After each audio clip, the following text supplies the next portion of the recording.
তবে এখন কথা হচ্ছে যদি এই রাষ্ট্রপতিকে নামাই দেওয়া হয় বা ওনাকে কিছু করা হয়, এটা হচ্ছে যে সাংবিধানিক একটা শূন্যতার তৈরি হবে, যেটা কিন্তু একটা প্রবলেমের মধ্যে ফেস করতে হবে। সেই কারণেই আমরা এই কথাটা বলতে দেখেন, এর আগে একবার চেষ্টা করছিল, ওরা পারে নাই, কারণ সেনাবাহিনী দেয় নাই বা বিএনপি রাজি ছিল না। এবং ৩ তারিখ আজকের দিনের কথা বলা হয়েছিল, এবং আজকের দিনে এটা তো পুরোপুরি ওদের প্ল্যান ছিল, কিন্তু ওই যে আপনার ইয়েটা বের হয়ে যাওয়ার কারণে, গোয়েন্দা তথ্যটা মানুষের সামনে চলে আসার কারণে এটা নিয়ে কালকে সারাদিন ব্যাপক হইচই হয়েছে, যার কারণে আজকের এটা স্টপ করছে। আবার স্টপ করতে যাই কি করছে দেখেন, গতকাল রাতে সম্ভবত বাংলাদেশ সময় ৮টা বা ৯টার সময় তাদের অফিসের সামনে তাদের গাড়িতেই বোমা হামলা করছে, ককটেল চার্জ করাইছে। এটাও তারা নিজেরা করেছে, কারণ দেখেন এটা ককটেল এর আগেও ফুটছিল, তো ককটেল শুধু ওনাদের অফিসের সামনে, গাছের তলায়, গাড়ির তলায় ফুটবে কেন ভাই? আমি যদি ককটেল মারি, ককটেল মারলে তো আমি হাসনাত সার্জিস এদের একেবারে মুখের ভিতরে ঢুকাইয়া দিয়ে মাইরা দিব, কারণ আমি একটা ককটেল মেরে যদি পালাই যাওয়ার রাস্তা যদি থাকে, তাহলে তো আমি ওর অফিসের ভিতরে এমন ভাবে মারবো যে 20 জন লোক মহিলা যাক, আমি তো পালাইতে পারবো, সমস্যা তো নাই। কিন্তু সেটা হয় না, শুধু এগুলো হচ্ছে যে সবটা নাটক। আর সেনাবাহিনী যে কি করতে চাইতেছে সেটা আসলে খুবই দুরূহ বুঝার, কারণ এই সমস্ত খেলাটার ভিতরে কিন্তু সেনাবাহিনী আছে। আপনি একটা জিনিস খেয়াল করেন যে আমেরিকার ডিপ স্টেট যখন চিন্তা করে যে আপনাকে ক্ষমতা থেকে নামাবে, তখন আপনার বিরুদ্ধে মৌলবাদীদেরকে ইউজ করবে, ইউজ করে ধরেন আমাকে আনলো ক্ষমতায়, আবার আমাকে যখন ক্ষমতা থেকে নামাইতে হবে তখন বললো যে আমি মৌলবাদীদের পক্ষের লোক, মৌলবাদীদের পক্ষে কাজ করি, সুতরাং আমারে নামাবে। পুরোটা যদি ডিপ স্টেটই করতেছে, তারা তাদের পারপাস সার্ভ না হওয়ার আগ পর্যন্ত এইসব খেলা চলতেই থাকে। আমান ভাই, বলুন, শুনতে পাচ্ছেন নিশ্চয়ই? এই শোনা যে যাচ্ছে। আমরা জুলাইয়ের সময় পুলিশ, হাজার হাজার পুলিশ হত্যা হলো, সেনাবাহিনীও কিন্তু কম বেশি হত্যাকাণ্ড শিকার হয়েছে, প্রায় আনুমানিক ১-১৫০ মতো হবে। এটা সেনাবাহিনীদের মুখের বলা যে আমাদের সেনাবাহিনীর অনেক সদস্যরা হত্যাকাণ্ডের শিকার হয়েছে। সেনাবাহিনীরা এই পুলিশ হত্যাকাণ্ড নিয়ে তাদের কোনো সহমর্মিতা নেই, বা সেনাবাহিনীও যে অনেক হত্যাকাণ্ড হলো সেটা নিয়েও সহমর্মিতা নেই। এবং বর্তমানে আমরা প্রতিদিন দেখতে পাচ্ছি গুপ্ত হত্যা হচ্ছে পুলিশদের উপরে। এসআই পলাশ সাহা থেকে শুরু করে গতকালকেও একজন নরসিংদীতে একজন কে হত্যা করে লাশ গুম করা হয়েছে। প্রতিদিন কিন্তু আমরা পুলিশের লাশ দেখতে পাচ্ছি বিভিন্ন জায়গায় গুপ্ত হত্যা করা হচ্ছে, এবং কারা করছে এটা দেশবাসী জানতে পারছে না, গোপনে হত্যা করা হচ্ছে। এই যে সেনাবাহিনীরা এখনো পর্যন্ত তারা নীরব ভূমিকা পালন করছে, এইটার মূল কারণ কি? যে মানে যারা বেসামরিক লোকজন তারা বেশি শক্তিশালী হয়ে গেছে এটার কারণে, নাকি এখনো তারা ডিপ স্টেটের ভয়ে এইগুলা করছে?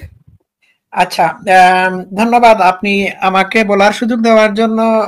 রাশেদ ভাইয়ের বক্তব্য শুনলাম, দুইজনেরই বক্তব্য শুনলাম, খুব ভালো বলেছেন।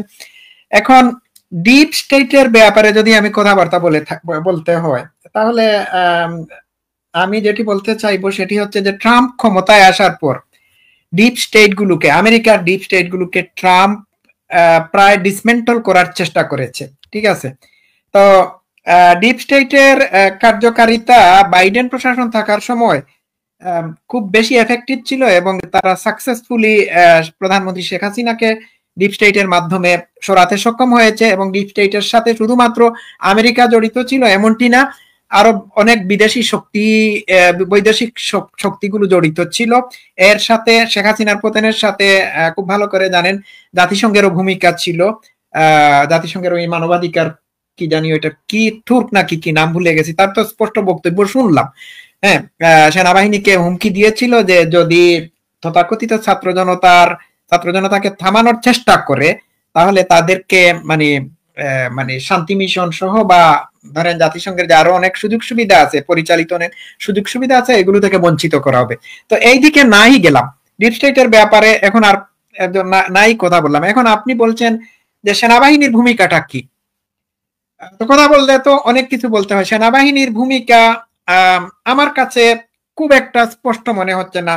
কোনো সময় মনে হয় সেনাবাহিনী এই সরকারকে পছন্দ করছে না, আবার কেউ কেউ বলে থাকেন সেনাবাহিনীর ভূমিকা এই সেই।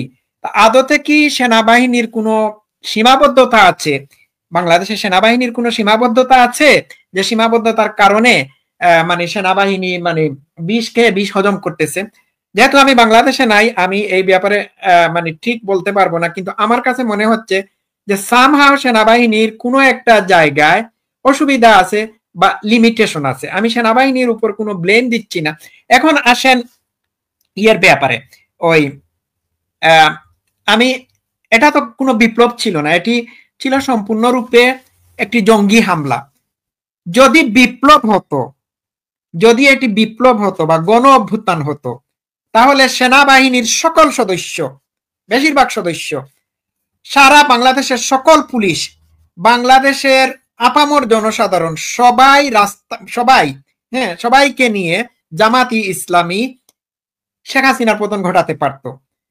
এখন আমাকে বলুন, যে জামাতি ইসলামী বা ইসলামী ছাত্র শিবিরের নেতৃত্বে মানে শেখ হাসিনার পতন ঘটানো হয়েছে,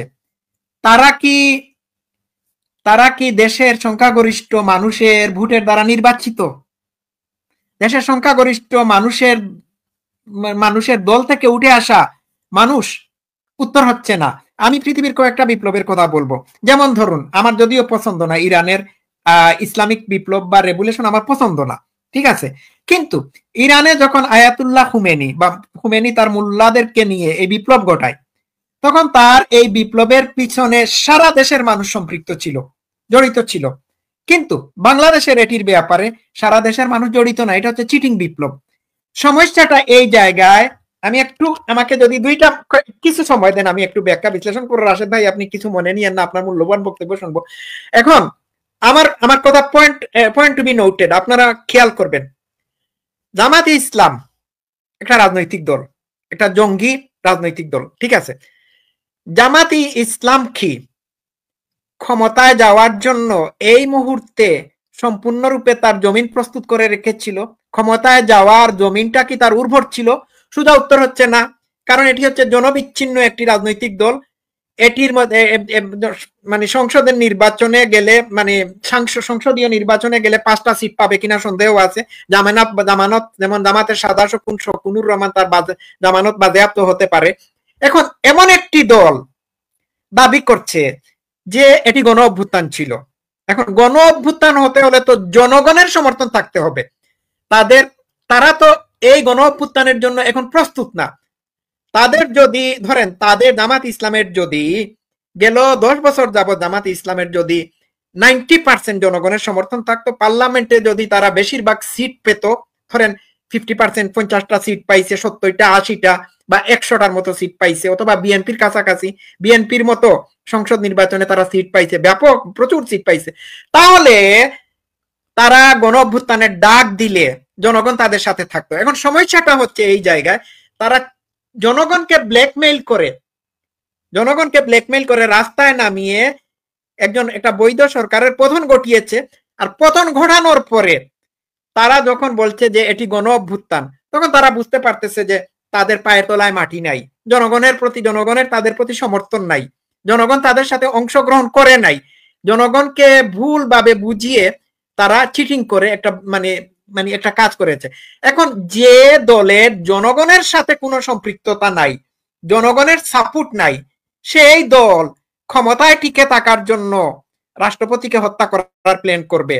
খুব ভালো করে খেয়াল করবেন, ক্ষমতায় টিকে থাকার জন্য ভোট ডাকাতি করবে, ক্ষমতায় টিকে থাকার জন্য নানান ধরনের হাবিজাবি কাজ করবে, কারণ তাদের জনভিত্তি নাই। আর এমন অবস্থায় জামাত ইসলামী আছে এখন ইউনূসকে সামনে রেখে। ইউনূস হচ্ছে একটা ইন্টারন্যাশনাল ইমেজ, তাদের দরকার, ইউনূসকে তাদের দরকার, এই কাঠ পুতুলকে তাদের দরকার, আন্তর্জাতিক সমর্থন আদায় করার জন্য এই পুতুলকে দরকার তাদের। সুতরাং তারা ইউনূসকে ক্ষমতায় বসাইছে ইউনূসের ইমেজ দিয়ে, যাতে তারা সারা পৃথিবীর মানুষের কাছ থেকে সমর্থন নিয়ে আসতে পারে। এখন জামাত যদি সম্পূর্ণরূপে জনগণের সমর্থনে এই বিপ্লব ঘটাতো, তাদের চিটিং বিপ্লব ঘটাতো, গণ অভ্যুত্থান ঘটাতো, তাহলে জামাতের এত হয়রানি, এত পেরেশান হওয়ার কোনো দরকার ছিল না, কারণ জনগণ তাদের কাছে সাথে আছে। জনগণ নাই, যার কারণে তারা এনসিপি, তারপর এইটা সেইটা, তারপর ওই অমুককে মারো তমুককে মারো, বিএনপি কে চাঁদাবাজিতে লিপ্ত রেখে বিএনপির জনভিত্তি, জনসমর্থন কমিয়ে দাও, তারপর আমরা জনগণের কাছে যাব। এখন জনগণের দূরগড়ায় তারা যাচ্ছে, জনগণ তাদেরকে গ্রহণ করতেছে না। সমস্যাটা জামাত ইসলাম যে জায়গায় ভুলটা করেছে, যে তাদের এই সময় ছিল না যে